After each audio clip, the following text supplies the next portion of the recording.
ಎಲ್ಲರಿಗೂ ನಮಸ್ಕಾರ. ಇವತ್ತಿನ ರೆಸಿಪಿ ದಿಲ್ ಲೀವ್ಸ್ ಅಂತ ಏನು ಕರಿತೇವೆ, ಕನ್ನಡದಲ್ಲಿ ಸಬ್ಬಸಿಗೆ ಸೊಪ್ಪು. ಬಹಳ ಆರೋಗ್ಯದಾಯಕ ಅಂಶವನ್ನು ಹೊಂದಿರುವಂತಹ ಈ ಸಬ್ಬಸಿಗೆ ಸೊಪ್ಪಿನಿಂದ ಅನೇಕ ಬಗೆಯ ರೆಸಿಪಿಗಳನ್ನು ಮಾಡ್ತಾರೆ. ಚಟ್ನಿ ಸಹ ಬಹಳ ಚೆನ್ನಾಗಿ ಬರ್ತದೆ. ಕೆಲವರಿಗೆ ಇದರ ಸ್ಮೆಲ್ ಸ್ವಲ್ಪ ಖುಷಿ ಆಗೋದಿಲ್ಲ. ಆಗ ಇವತ್ತು ನಾನು ಮಾಡಿದಂತಹ ರೆಸಿಪಿಯನ್ನು ಈ ಹೆಸರು ಅನ್ನು ಹಾಕಿ ಮಾಡಿದರೆ ಅದರ ಸ್ಮೆಲ್ಲೇ ಅದರಲ್ಲಿ ಗೊತ್ತಾಗೋದಿಲ್ಲ ಮತ್ತು ಬಹಳ ರುಚಿಕರವಾಗಿ ಬರ್ತದೆ. ಚಪಾತಿಗೆ ಸಾಕ್ತದೆ, ಅಥವಾ ದೋಸೆ ತಿನ್ನಲಿಕ್ಕೂ ಆಗ್ತದೆ, ಅನ್ನದೊಟ್ಟಿಗೆ ಕಲಸಿ ತಿನ್ನಲಿಕ್ಕೆ ಸಾಕ್ತದೆ, ಅಥವಾ ಸೈಡ್ ಡಿಶ್ ಆಗಿ ಸಹ ಯೂಸ್ ಮಾಡ್ಬೋದು. ಹಾಗಾದರೆ ಯಾರೆಲ್ಲ ನನ್ನ ಚಾನಲನ್ನು ನೋಡ್ತಿದ್ದೀರಿ, ಯಾರೆಲ್ಲ ಇನ್ನೂ ಸಬ್ಸ್ಕ್ರೈಬ್ ಮಾಡಿಲ್ಲ, ದಯವಿಟ್ಟು ಸಬ್ಸ್ಕ್ರೈಬ್ ಮಾಡಿ ಸಪೋರ್ಟ್ ಮಾಡಿ ಅಂತ ಹೇಳುತ್ತಾ ಬನ್ನಿ ಯಾವ ರೀತಿ ಈ ಒಂದು ಸಬ್ಬಸಿಗೆ ಸೊಪ್ಪಿನ ಪಲ್ಯವನ್ನು ಮಾಡುವುದನ್ನು ನೋಡೋಣ. ನಮಸ್ತೆ ಮಿತ್ರರೇ, ನೋಡಿ ಸಬ್ಬಸಿಗೆ ಸೊಪ್ಪು ಉಂಟು. ಬಹಳ ಆರೋಗ್ಯಕರವಾದ ಈ ಸೊಪ್ಪನ್ನು ಅನೇಕ ವಿಧದಲ್ಲಿ ಬಳಸ್ತಾರೆ. ಅಂದರೆ ಸಲಾಡಲ್ಲಿ ಬಳಸ್ತಾರಂತೆ, ಇದರ ಸೂಪ್ ಮಾಡಿ ಕುಡಿತಾರೆ, ಪಲ್ಯ ಮಾಡ್ತೇವೆ, ಸಾರು ಮಾಡ್ತೇವೆ. ಇದು ಈ ಹೆಚ್ಚಾಗಿ ಗರ್ಭಿಣಿ ಸ್ತ್ರೀಯರಿಗೆ ಸಹ ಒಳ್ಳೆಯದು, ಮತ್ತು ಡೆಲಿವರಿ ಆದಮೇಲೆ ಹಾಲು ಹೆಚ್ಚಿಸಲಿಕ್ಕೆ ಸಹ ಬಹಳ ಉತ್ತಮವಾದ ಒಂದು ತರಕಾರಿ ಅಂತ ಹೇಳ್ಬೋದು, ಅಥವಾ ಲೀಫಿ ವೆಜಿಟೇಬಲ್ ಅಂತ ಹೇಳ್ಬೋದು. ಇವತ್ತು ನಾನು ಒಂದು ಸಿಂಪಲಾದ ಒಂದು ಪಲ್ಯವನ್ನು ಮಾಡ್ತಿದ್ದೇನೆ. ನೋಡಿ, ಹೆಸರನ್ನು ನೆನೆ ಹಾಕಿದ್ದೇನೆ. ಇದನ್ನು ಮೊಳಕೆ ಬರಿಸಿ ಸಹ ಮಾಡ್ಬೋದು. ಮೊಳಕೆ ಬರಿಸಿ ಸಹ ಬಹಳ ಚೆನ್ನಾಗಿ ಬರ್ತದೆ, ಅಥವಾ ಹೀಗೆ ಜಸ್ಟ್ ರಾತ್ರಿ ನೆನೆಸಿ ಬೆಳಗಿನಲ್ಲಿ ಹೊತ್ತಿನಲ್ಲಿ ಚಪಾತಿ ತಿನ್ನಲಿಕ್ಕೆ ಪಲ್ಯದ ರೂಪದಲ್ಲಿ ಸಹ ಬಳಸ್ಬೋದು. ಈಗ ಮೊದಲಿಗೆ ನಾನು ಇದನ್ನು ಕ್ಲೀನ್ ಮಾಡಿಕೊಳ್ತೇನೆ. ಕ್ಲೀನ್ ಮಾಡುವ ಮೊದಲು ಇದನ್ನು ನಾವು ಬೇಯಲಿಕ್ಕಿಡೋಣ. ಒಂದು ಪಾತ್ರೆಯಲ್ಲಿ ಜಸ್ಟ್ ಇದನ್ನು ಬೇಯಿಸ್ಕೊಳ್ಳೋದು, ಏನು ಬೇರೆ ಹಾಕ್ಕೊಳ್ಳೋದು ಬೇಡ.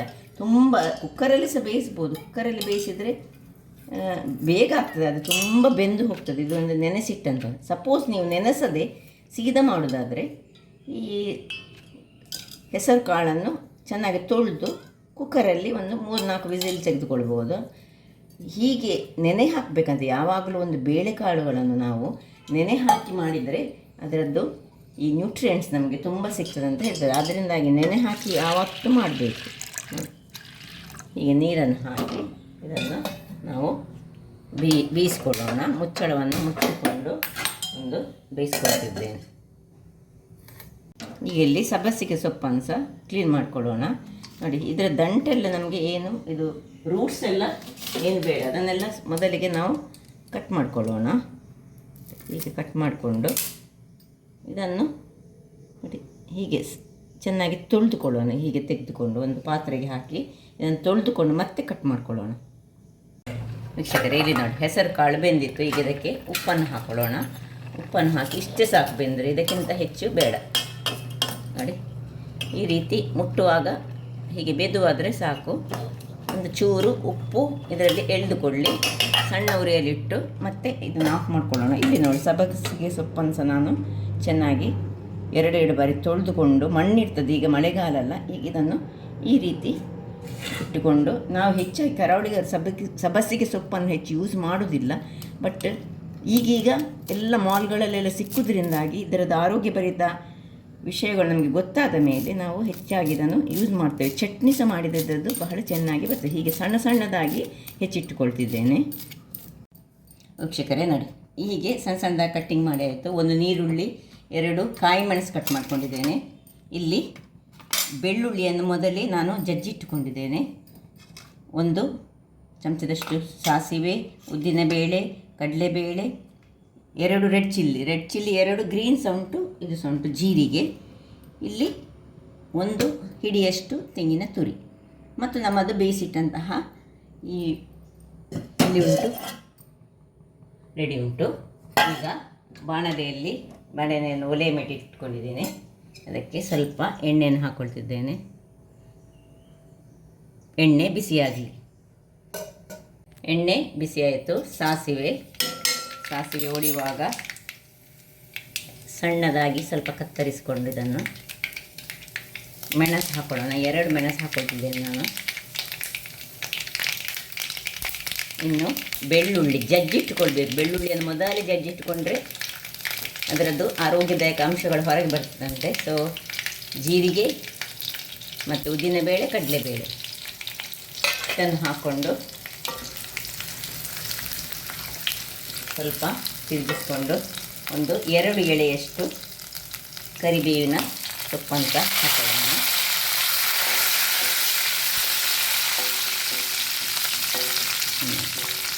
ಈ ಒಗ್ಗರಣೆ, ಈ ಟೈಪಿನ ಒಗ್ಗರಣೆ ಘಮವೇ ಬಹಳ ಚೆಂದ. ಅದರೊಟ್ಟಿಗೆ ಸಹ ಬೆಳ್ಳುಳ್ಳಿ ಬಿದ್ದರೆ ಅಂತೂ ಸೂಪರ್ ಆಗಿರ್ತದೆ. ಸೊ ಇಷ್ಟ ಆಗುವಾಗ ಇನ್ನು ಈ ನೀರುಳ್ಳಿಯನ್ನು ಇದಕ್ಕೆ ಹಾಕೊಳ್ಳೋಣ.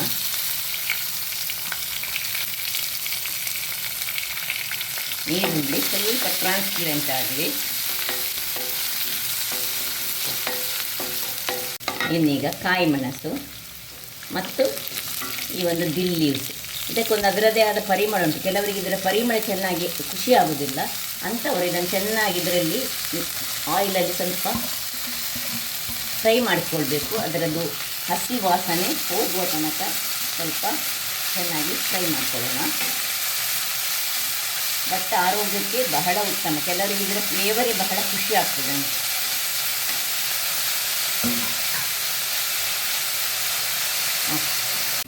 ಒಂದು ನಿಮಿಷಗಳ ಬಳಿಕ ನೋಡಿ, ಹಸಿ ವಾಸನೆ ಸ್ವಲ್ಪ ಹೋಯಿತು. ಈಗ ಇಲ್ಲಿ ಹೆಸರು ಏನು ಬೇಯಿಸಿಟ್ಟುಕೊಂಡಿದ್ದೇವೆ, ಈ ಹೆಸರು ಸ್ವಲ್ಪ ನೀರಿದ್ದರೆ ತೊಂದರೆ ಇಲ್ಲ. ಅದಕ್ಕೆ ಸ್ವಲ್ಪ ನೀರು ಇದ್ದರೆ ಮೊದಲೇ ತೆಗೆದಿಟ್ಟುಕೊಳ್ಳಿ, ಬೇಕಿದ್ದರೆ ಹಾಕ್ಕೊಳ್ಬೋದು. ನಾವು ಇದು ಸುಕ್ಕ ಟೈಪಲ್ಲಿ ಇರೋದ್ರಿಂದಾಗಿ ಇದಕ್ಕೆ ಉಪ್ಪು ಆಲ್ರೆಡಿ ಹಾಕ್ಕೊಂಡಿದ್ದೇವೆ. ಬೇರೆ ಖಾರ ಬೇರೆ ಏನಿಲ್ಲ, ಇದೆ ಕಾಯಿ ಮೆಣಸು ಮತ್ತು ಈ ರೆಡ್ ಚಿಲ್ಲೀಸ್, ಇನ್ನು ತೆಂಗಿನ ತುರಿ ಹಾಕ್ಕೊಂಡು ಇದರ ನೀರನ್ನು ನಾನು ಚೂರು ತೆಗೆದಿಟ್ಟುಕೊಂಡಿದ್ದೇನೆ ನೋಡಿ. ಇಷ್ಟು ಇದರಲ್ಲಿ ಸ್ವಲ್ಪ ನೀರನ್ನು ಹಾಕ್ಕೊಳ್ತಿದ್ದೇನೆ, ತುಂಬ ಹಾಕ್ಕೊಳ್ಳೋದು ಬೇಡ. ಹಾಕ್ಕೊಂಡು 1 ನಿಮಿಷಗಳ ಕಾಲ ಇದನ್ನು ಮುಚ್ಚಿಟ್ಟುಕೊಳ್ಳೋಣ. ವೀಕ್ಷಕರೇ ಇಲ್ಲಿ ನೋಡಿ, ಆಯಿತು. 1 ನಿಮಿಷದ ಬಳಿಕ ಪರಿಮಳಯುಕ್ತವಾದ ಒಂದು ಪಲ್ಯ ರೆಡಿ ಆಯಿತು ನೋಡಿ. ಹೀಗೆ ಮಾಡ್ಬೋದು, ಅಥವಾ ಚಪಾತಿಯೊಟ್ಟಿಗೆ ಇದನ್ನು ಮಿಕ್ಸ್ ಮಾಡಿ ಸಹ ಮಾಡ್ಕೊಳ್ಬೋದು. ಹೀಗೆ ದಾಲ್ನೊಟ್ಟಿಗೆ ಇದರದ್ದು ಹೆಸರಿನೊಟ್ಟಿಗೆ ಸೇರಿದರೆ ಅದರ ಸ್ಮೆಲ್ ಸಹ ನಮಗೆ ಬರೋದಿಲ್ಲ, ಬಹಳ ಚೆನ್ನಾಗಿ ಬರುತ್ತೆ. ಆಫ್ ಮಾಡ್ಕೊಳ್ಳೋಣ, ಸರ್ವ್ ಮಾಡೋಣ. ಈ ಚಪಾತಿಯೊಟ್ಟಿಗೆ ಒಂದು ತಿನ್ನಲಿಕ್ಕಂತೂ ಬಹಳ ರುಚಿಕರವಾಗಿ ಬರ್ತದೆ. ಸೊ ಈ ರೀತಿ ಮಾಡಿದರೆ ಸುಲಭ ಸಹ ಒಂದು 10-15 ನಿಮಿಷದಲ್ಲಿ ಮಾಡ್ಕೊಳ್ಬೋದು. ಇದರದ್ದು ಮಾತ್ರ ಸಬ್ಬಸಿಗೆ ಸೊಪ್ಪನ್ನು ನಾವು ಸ್ವಲ್ಪ ಕ್ಲೀನಿಂಗ್ ಮಾಡೋದು ಮತ್ತು ಚೆನ್ನಾಗಿ ಮಾಡಬೇಕು. ಈಗ ಅದು ಸಹ ಮಳೆಗಾಲದಲ್ಲಿ ತುಂಬ ಈ ಮಣ್ಣು ಇರ್ತದೆ. ಹಾಗಾದರೆ ನೋಡಿದ್ರಲ್ಲ ವೀಕ್ಷಕರೇ, ಒಂದು ರುಚಿಕರವಾದ ಹಾಗೂ ಆರೋಗ್ಯದಾಯಕವಾದ ಸಬ್ಬಸಿಗೆ ಸೊಪ್ಪಿನ ದಿಲ್ ಲೀವ್ಸ್ ಅಂತ ಇಂಗ್ಲೀಷಲ್ಲಿ ಕರೀತಾರೆ, ಅದರದ್ದು ಒಂದು ಸುಕ್ಕ ಹೇಳ್ಬೋದು ಅಥವಾ ಪಲ್ಯ ಅಂತ ಹೇಳ್ಬೋದು, ಹೇಗೂ ಸಹ ಆಗ್ತದೆ. ಹಾಗಾದರೆ ನನ್ನ ಈ ಕುಕಿಂಗ್ ಚಾನಲ್ ನಿಮಗೆ ಇಷ್ಟ ಆದರೆ ಬೋಳೂರು ಸುವರ್ಣ ಚಾನಲನ್ನು ಲೈಕ್ ಮಾಡಿ, ಶೇರ್ ಮಾಡಿ ಹಾಗೂ ಸಬ್ಸ್ಕ್ರೈಬ್ ಮಾಡಿ, ಹಾಗೂ ನನ್ನ ಇನ್ಸ್ಟಾಗ್ರಾಮ್ ಪೇಜನ್ನು ಫಾಲೋ ಮಾಡಿ. ಧನ್ಯವಾದಗಳು.